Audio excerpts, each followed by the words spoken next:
Salut! Bine ați venit la Military Test. Astăzi vă prezint un briceag. Este o replică, o Made in China. Cutia este simplă.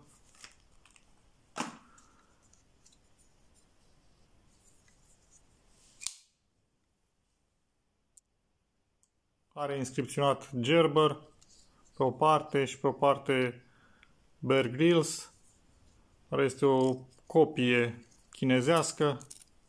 Păsările sunt din metal și plastic.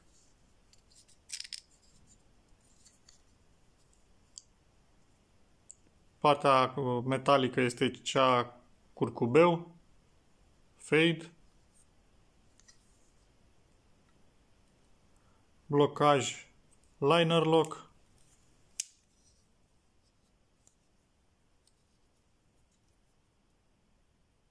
Clips pentru prindere la curea.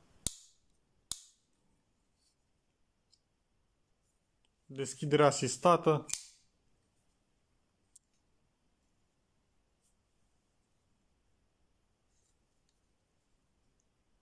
Lungime totală 22 de centimetri.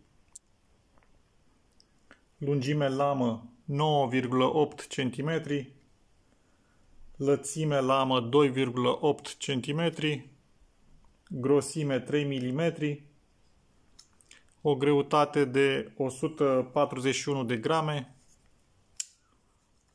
și dimensiune închis 12 cm.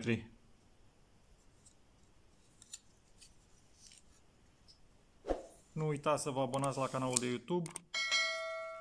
Subscribe.